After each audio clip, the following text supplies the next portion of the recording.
Hi, welcome to the magnificent world of toys. My name is Roger Daniel and I am your host.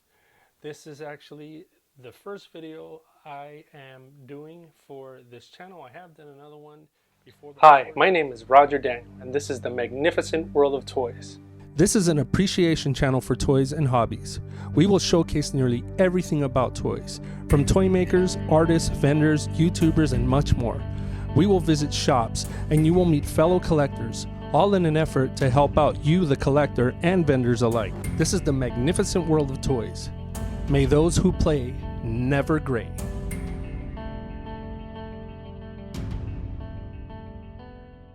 Hello folks, Roger Daniel here, and welcome to the magnificent world of toys year-end special. The year has come and gone, and it has been nearly that long since we embarked on this incredible journey. I promised many things when we began this channel, and I am grateful that we were able to deliver on many of those things. We cranked out some mock TV commercials, visited toy stores and shows, did creator and artist profiles, and you even learned a little about myself. Why did I start this channel? It's a little complicated. I really wanted a creative outlet, and my wife suggested that I create a YouTube channel. It couldn't be just any channel though. I really wanted to make it special. I wanted it to be the type of channel I'd want to see. It was hard deciding what my first video would be, and then it dawned on me. I had recently done a Yelp review at the Frank & Son Collectible Show. My review did pretty good, so I figured why not make a video and use the review as a template. I offered some tips as well as showcased some of the various offerings at the Frank & Son Collectible Show. As you may or may not know, the Frank & Son Collectible Show will be moving and will open at its new location not too far from its current location on Saturday, January 4th, 2020. Check their website and social media for more info. Thankfully, living in a city so jam-packed with people who have common interests, there's no shortage of shops to visit any day of the week. In downtown LA, there's INS Collectibles, chock full of goodies. Being the second official video we posted on here, INS Collectibles really helped us get our jump start and get off the ground. Having made 2 trips for the shoot, both days came with their challenges, but we pushed through and it was off to the races. In Huntington Beach, we featured the legendary Kelly's Toy Stop, where Kelly and Serge share their stories and who had recently transitioned to a wonderful new location to house their massive variety of toys from current to several decades past. In Southgate, California, I'd later discover Mike at Toy Depot, who sells a little bit of everything as well. Recently, Mike has begun hosting a pop-up shop in his Halloween store adjacent to his toy store where toy vendors from all of Southern California come to sell their goods as well.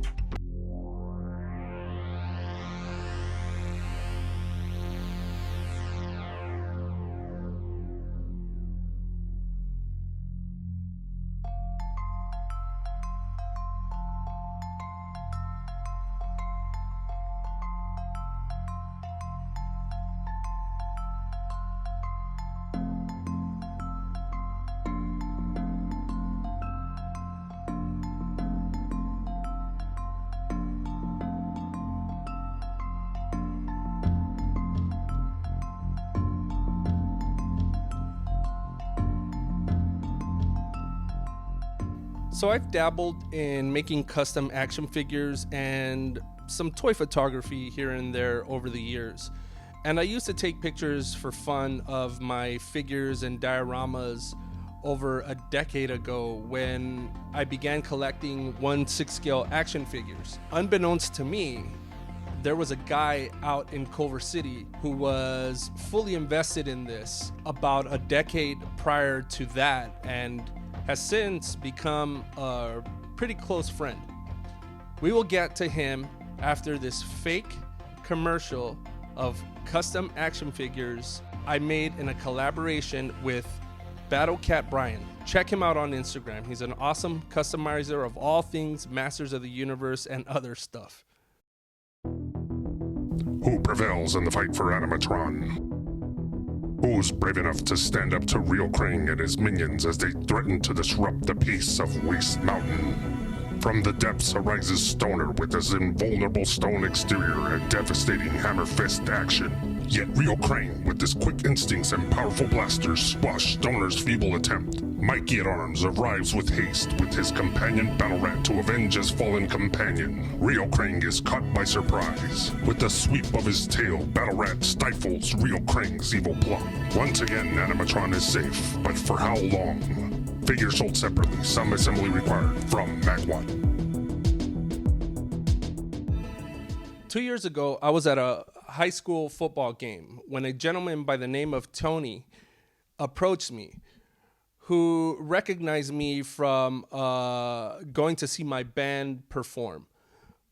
We became friends instantly, and we constantly interact on social media, and every now and then we hang out. Upon realizing I collected toys and had an interest in horror movies as well, he introduced me to his coworker Jesse Diaz, aka Hack'em Figures.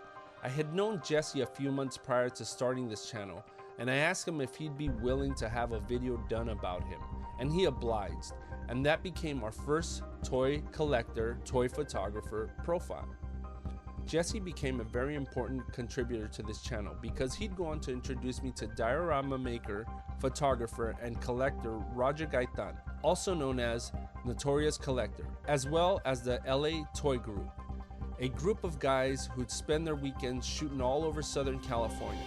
Roger would go on to introduce me to Oscar, also known as 1/6 Horror, who'd show us his impressive collection of grails by the likes of Rainman, One's Customs, among other prolific 1/6 scale figure makers.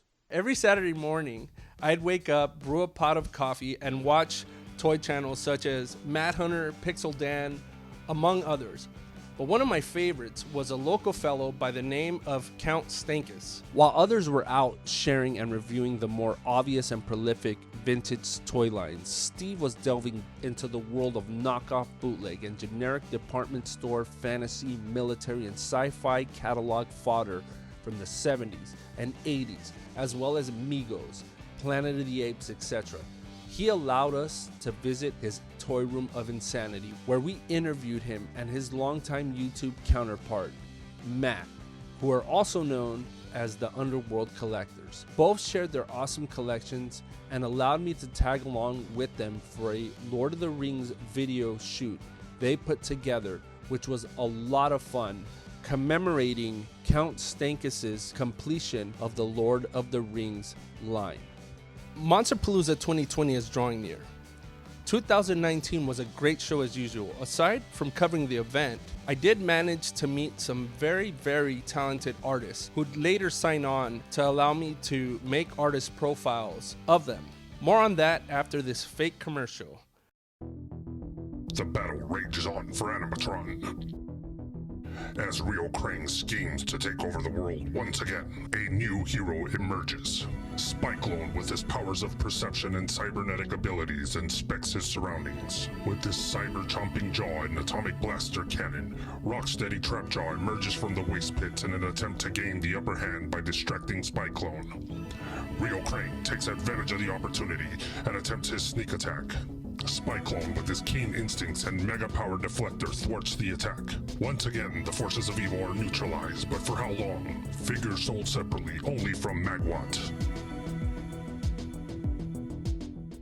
Being a collector of 1/6 scale action figures, you cannot help but to eventually come across Gabriel Garcia, an extremely talented sculptor, and having worked for the likes of Sideshow Collectibles, Gabriel was the first artist we profiled. Also, while traversing Monsterpalooza 2019, an artist who caught my eye was Crystal Land, owner of Crystal's Chimeras, who works at Blizzard Entertainment by day and spends the rest of her free time breeding reptiles and creating magnificent creatures which she casts and molds herself to sell at shows and her website. Crystal would go on to introduce me to her friend Melita Curfey, also known as Miss Monster, who was another well-known Monsterpalooza staple, and do-it-yourself toy maker, cause builder, and artist. Melita is also a toy collector and had a fairly impressive collection which she gladly shared with us while visiting her home studio. All three of these artists can be found at DesignerCon, which I'd soon learn is an incredible show in and of itself. Before we delve deep into the world of designer toys, I'd like to steer things back to a couple of collectors. I met Jack Grimmett, also known as GraphAngel1, on Instagram. I was very impressed by his collection of the Teenage Mutant Ninja Turtles and Thundercats. An artist, assistant director on dozens of feature films, and most importantly, an educator, Jack had some stories to share about his run-ins with Stan Lee, among other pop culture icons. Jack also introduced me to his wife, Alicia Grimmett, who is a collector of all things kawaii and other cool 80s toys. She was also gracious enough to allow us to interview her. So the other day, Jack posted a picture of his Modulock and revealed that his grandmother took him to a Woolworths to buy it for him. I got a kick out of that because Modulock was the first Masters of the Universe figure that my father actually ever took me to the store and bought for me. And ironically, it was also at a Woolworths. I don't know, maybe he was a Woolworths exclusive. I don't know. But speaking of Masters of the Universe, I cannot say enough about PowerCon. Having pretty much reached my limit as far as vintage Masters of the Universe action figures go, this time around I decided I'd support some of the many independent toy makers whose Masters of the Universe inspired products are almost as good, if not better, than the iconic 80s property. PowerCon is constantly growing, and as a result has moved from Torrance, California to Anaheim, California. I was able to meet artists like Scott Cherry, also known as Barbarian Rage, as well as the masterminds behind Los Guardianes Cósmicos, the Cosmic Guardians. PowerCon was a lot of fun, and I am very much looking forward to what exclusives and what some of these independent artists and toy makers are going to bring in 2020. Designer toys, sofubi, soft vinyl. What is all this stuff?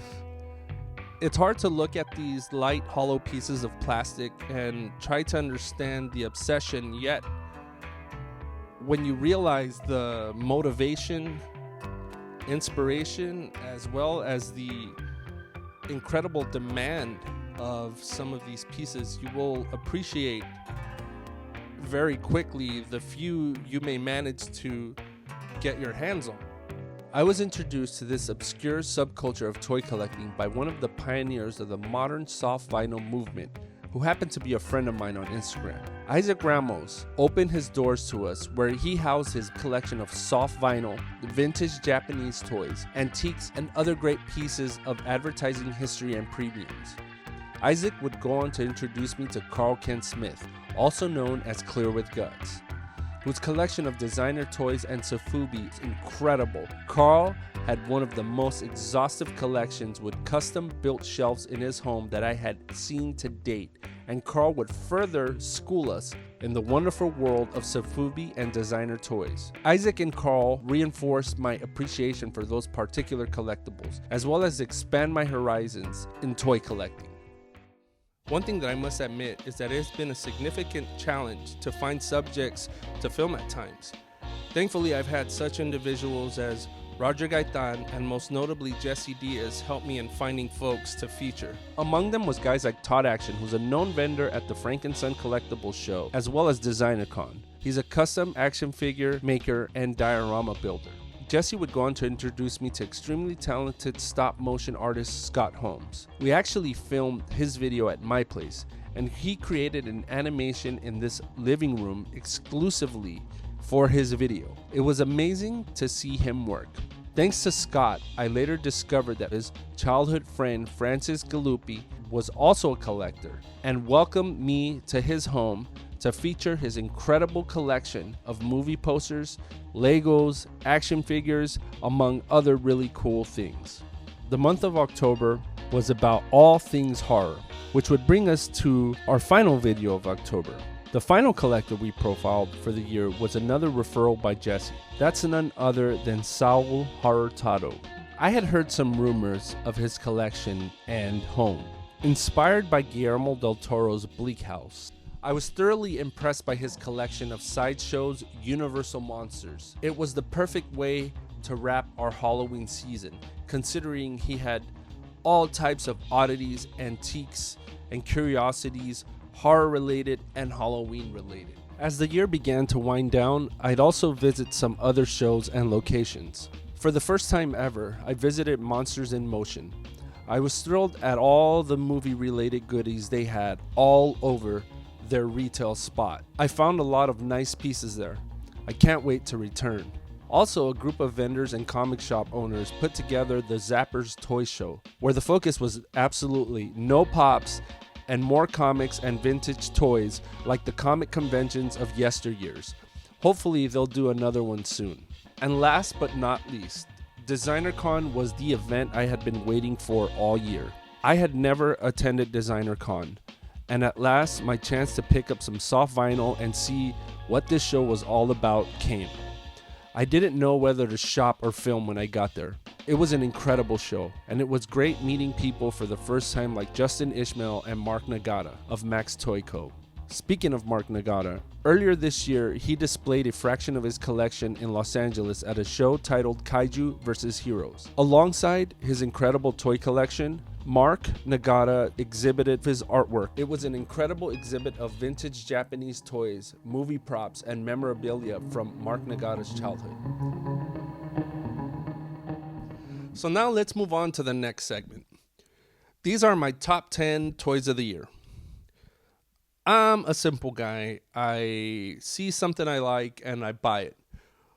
Of course, many products have their flaws, and for the most part, I don't reflect on those flaws because the fact that a particular product even exists overshadows said flaws. Sure, there's quality control issues here and there, but really, I've always been fortunate enough to not get my items with deal-breaking flaws or quality control issues. And if so, I've always been able to fix the issue myself and really make it better. That being said, here's my top 10 toys of the year. You may disagree, and that's okay. So I emphasize my top 10 toys of the year.